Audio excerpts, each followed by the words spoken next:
6:22 here at Big 550 KTRS. Scott Sherman is reading the Supreme Court decisions, and now it looks like the Supreme Court has changed the decision numbers. It's still upheld. The Affordable Care Act is upheld. It was first reported as 5-4.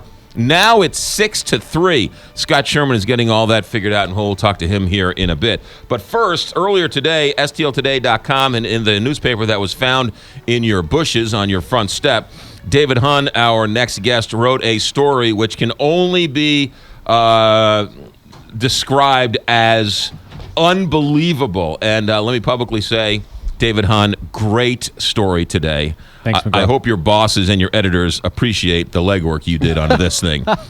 I hope they do too. To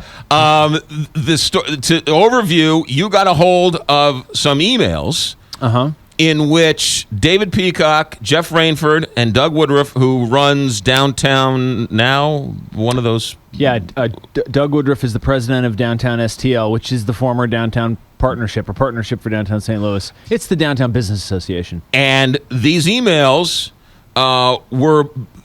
depicts them talking about a football stadium long before they were ever tapped by the governor to be part of the stadium task force. Right. What came out for the first time in these emails publicly is that Jeff Rainford and Dave Peacock started talking about what to do, how to build a new stadium, how to keep the St. Louis, keep St. Louis an NFL market, as they say, since 2012. I mean, right. Peacock quit as president of Anheuser-Busch. He quit in 2012, and the Mayor Francis Slay and Jeff Rainford started talking to him right after that. And these emails show a little later than that. They show July 2014, and they show how often they communicated and what they were talking about. And you really see the genesis of this group that became the task force. Right. You also got response from them currently about these emails, which I suspect they wrote never really thinking they would see the light of day. Well, no, the emails are clearly in, between the three of them, quietly talking. Right. Their explanation yesterday to me was also revealing. And I think that's one of the great things about public records, just to wax philosophical about journalism. Right. When you get a public record, it doesn't just get out the information that's in the record. It requires a response from the public officials. So we got two things out of it. Well, one, we got a glimpse into their private conversations in July, last summer. Right. And two, they had to explain them. Right. So the timeline is interesting. This is after the original city proposes something for the dome. The Rams reject it. The Rams suggest something to the city rejects it. Then they go to arbitration. Right. The arbitrator says this isn't a first-tier stadium. Now you go to a month-to-month lease. Before all of that happens, it's before the arbitrators rule that Peacock and Rainford start talking. Right.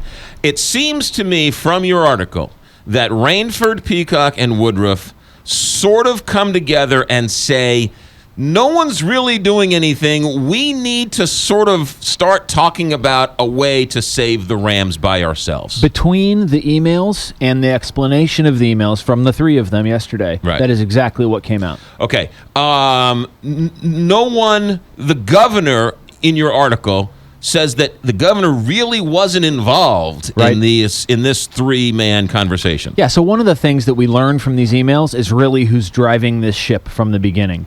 And it was Rainford and Peacock and Woodruff. It was these three guys talking about how to get this done. The governor actually, the emails make it seem like he was relatively reticent at the beginning. Okay. Now, remember, in his defense, what was happening then? That was square in the middle, August 2014 was Ferguson. Right. And so, these emails are July 2014 rolling into that fall. Right. But at some point, and timeline's important here in this, at some point in all of this, during the arbitration process or whatever, Governor Nixon came in and said, I'll handle this. Right. So at what point does he come in with all of this and say, I'll handle this? Yeah, and so the governor wouldn't respond. He did respond, but it was like, no offense, PR guys, for the governor, but it was kind of nonsensical stuff. Right. I mean, his answers were like, he says, I'm in charge, I'll handle it, I'm good friends with him, Stan Kroenke, I know what I'm doing, leave it to me. We don't know why the governor got involved. The city officials wouldn't say how he became the guy. The governor's office didn't respond to my requests. Right. So we just know that these three guys were going, and they say Peacock should be in charge of this new agency. This new agency should be created, at least at first, to avoid public records laws. Right. To do things privately. Right. And Peacock should run it, and then suddenly the governor appoints a task force. And they'll only say that they're really happy the governor did it. Right. That he was the one who made it real. They won't say why he was the guy. In your article, Yeah. the emails that you quote, you say this is a email that David Peacock wrote to Jeff Rainford and David Woodruff. It says, the governor needs to be seen as initiating this or at least endorsing this. Right. You write, Peacock continues, moreover, the governor and the city's mayor need a scapegoat if we fail. I'll be fine being that guy either way, Peacock writes. I have nothing to lose like the others. I'll deflect everything from public entities and just take the blame. Right. So I talked to Dave about that exact line last night. And he wouldn't, he hedged a little. He didn't really want to discuss it clearly, right? It was a little bit of an awkward moment. Right. But he I think the email speaks for itself. He's clearly trying to persuade the governor and mayor that he should take on this job. Right. But it sounds to me like he's falling on his sword. Look, I need your help. I'll be the bad guy. I just need the governor's help to shepherd.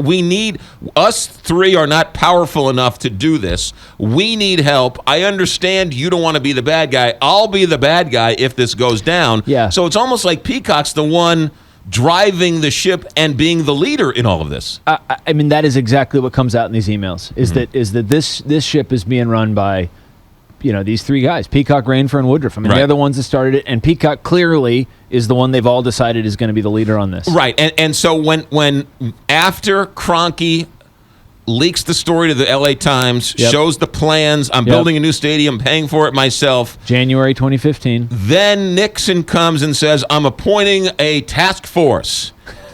Okay, And so he appoints the task force that had already been working on this without his help for the last year. right, yes.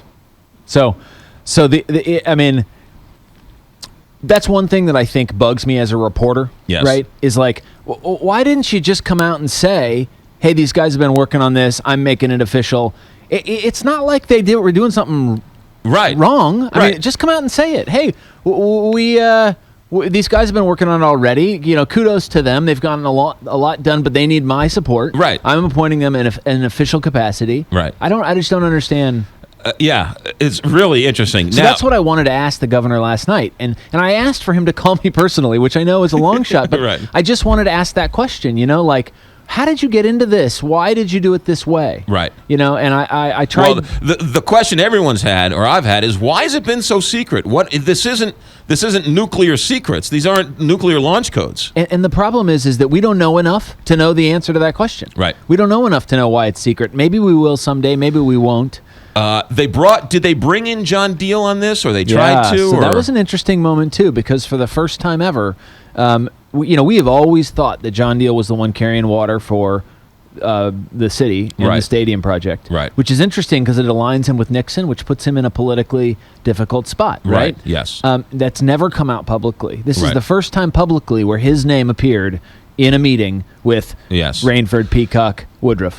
John Deal sat in that very seat, and we asked him during the legislative session. He said that he has never been asked to pass legislation for a stadium issue. Now, It sounds like he's. I cutting take him at things his pretty word. close. Oh, yeah, right. He's. It depends on what is. But Right. at that point, he was saying that he hadn't been officially asked.